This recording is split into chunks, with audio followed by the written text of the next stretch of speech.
عرب امام کے علاقے میں نماز کے آخر پر صرف ایک سلام دائیں طرف کرتے ہیں، بلکہ پاکستان کے اندر اور دوسرے علاقوں میں یہ نماز کے آخر پہ نہیں کرتے، نماز جنازہ کے آخر پہ کرتے ہیں. نماز کے آخر پر نہیں کرتے، وہ نماز کے آخر پہ 2 ہی سلام پھیرے جاتے ہیں، عرب میں بھی عجم میں بھی. آپ کو کس نے کہہ دیا کہ ایک سلام پھیرا جاتا ہے؟ وہ نماز کے بعد جو جنازہ ہوتا ہے نا، جنازے میں ایک طرف سلام ہوتا ہے، اور سنت یہی ہے. پچھلے دنوں میری ویڈیو بھی ریکارڈ ہوئی تھی، وہ ہم نے رات کو اپلوڈ کر دی ہے، نماز جنازہ کا سنت طریقہ. بڑے لوگوں کی ڈیمانڈ تھی جی نماز جنازہ کا سنت طریقہ بتائیں، تو میں نے سارے اختلافات اس میں ڈسکس کر دیے ہیں.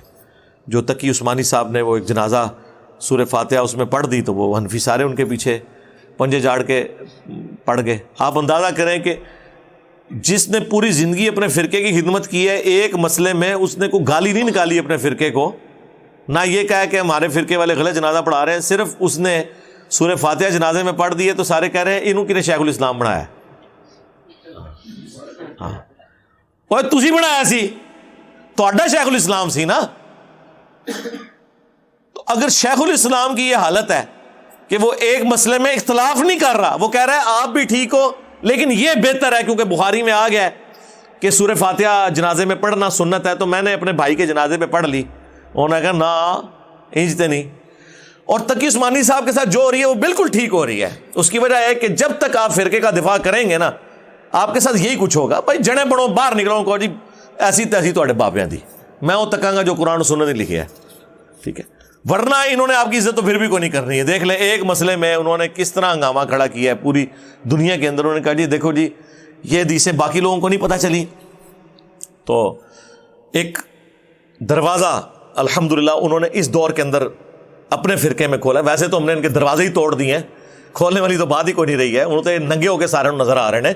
لیکن چلیں اپنے فرقے میں اگر کوئی پاگل تھے جو جن کے سامنے کھلے ہوئے دروازے تھے اور جان بوجھ کے انہوں نے اپنی آنکھوں کے آگے کوئی پردہ کیا ہوا تھا، تو ان کو بھی اب نظر آ گیا کہ تمہارے اپنے ابے نے مان لیا ہے. آپ فکر کرو کہ تمہارے اپنے ابوں کے جو جنازے ہوئے ہیں ان کا کیا بنے گا.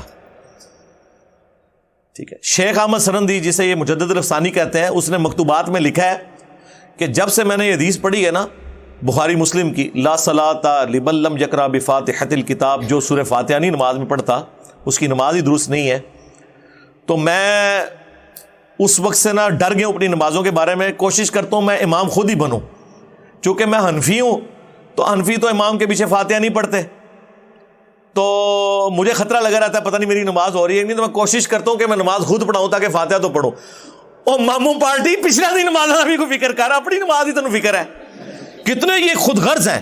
یہاں آپ کو کہتے ہیں ہم اپنے مریدوں کو جنت میں لے کے جائیں گے، اور ادھر ہی تم لوگوں کے ساتھ 2 نمبریاں کر رہے ہیں. وہ کہہ رہے ہیں ہمیں اپنی نماز کی فکر ہے، ہم امامت کروائیں گے. اور یہ کون ہے جسے دیوبندی اور بریلوی کہتے ہیں 1000 سال کا مجدد الافسانی شیخ احمد سرندی، یہ خود اپنے بارے میں لکھ رہا ہے. مجھے بتائیں ان لوگوں کے کردار کیا ہیں، خود پڑھیں. وہ کہہ رہا ہے منو اپنی ٹینشن لگی ہے کہ چلو یار میں جماعت کراواں، میں نے فاتحہ پڑھانا، یعنی میرے پچھلے جان پہاڑ ہچ، اور پچھلے اسی پہ امید لگا کے بیٹھے تھے، وہ تو لکھ کے دس رہے ہیں کہ میں تہاڈے 2 نمبری اتنے پہ کرنا آگے تو میں تمہیں ویسے ہی. یہ حالت ہے ان کی. ہاں جہری نماز جو ہے نا جس میں امام بلند آواز سے کرتا ہے، اس میں مقتدی کا سن لینا کافی ہے کیونکہ سننا پڑھنے کے حکم میں داخل ہے. لیکن سر جاری رکھتے تو صرف 6 ہیں، 17 میں سے 6 رکھتے جاری ہیں فرض کی، 11 تو ساری سرن ہے. ظہر کی 4 کی 4، عصر کی 4 کی 4، مغرب کی آخری 1 اور عشاء کی آخری 2.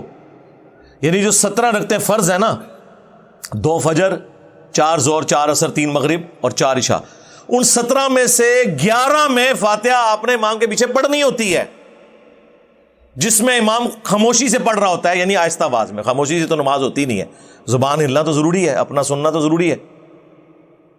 یہ اس میں بھی نہیں پڑھتے، دکانوں کے حساب کرتے ہیں زور اثر میں.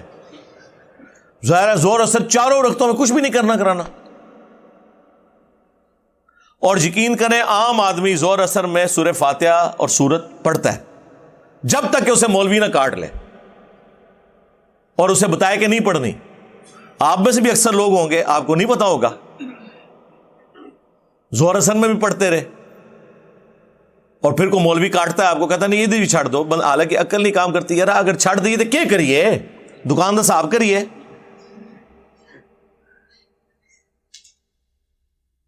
ہاں جب امام قرات کر رہا ہے اس وقت سن لیں، ٹھیک ہے، وہ سمجھ آتی ہے.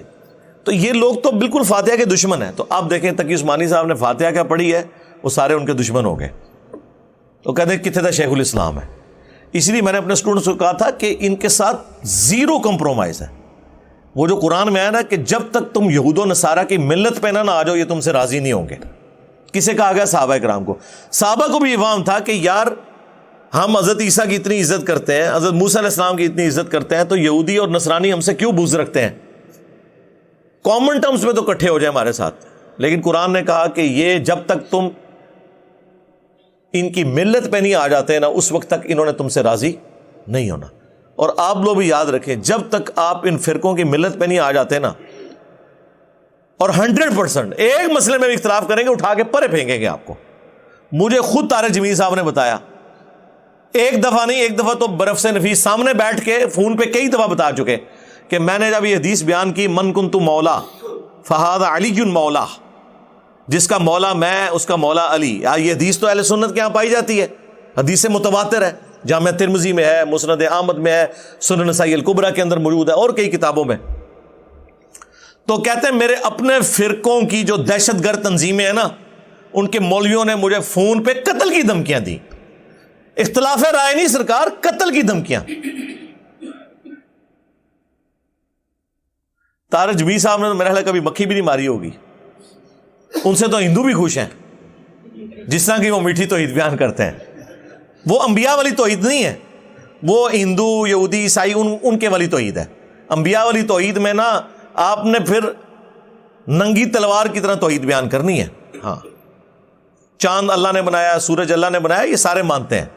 جیسے ہی آپ کہیں گے نا مانگنا اللہ سے ہے, قبر میں مرا ہوا اپنے لیے کچھ نہیں کر سکتا, تمہارا کیا کرے گا, ادھر ہی آپ دیکھیں آپ کو یہ آپ کے مجمع بھی چھٹ جائیں گے. اور اگر آپ یہ توحید بیان نہیں کر رہے تو بس چھوڑ دیں, پھر وہ توحید ہو ایک اس طرح کی توحید اللہ کو مطلوب ہی نہیں ہے کہ آپ صرف اتنی توحید بیان کریں. نبی علیہ السلام دنیا میں اس لیے نہیں آئے کہ ادھوری توحید بیان کریں. لیکن میں آپ کو بتاؤں کہ انہوں نے اپنے فرقے سے اختلاف نہیں کیا. یہ نہیں ہے کہ دیوبندی مانتے ہیں کہ یہ حدیث غلط ہے, کہتے ہیں حدیث ٹھیک ہے لیکن ساری صحیح گلاں کرنی بھی تو نہیں چاہیے دیاں. ہاں بس وہی گل ہے, دوسرے نو تقویت ملتی ہے. اس سے آپ اندازہ لگا لیں ان کا دین سے کوئی تعلق نہیں ہے.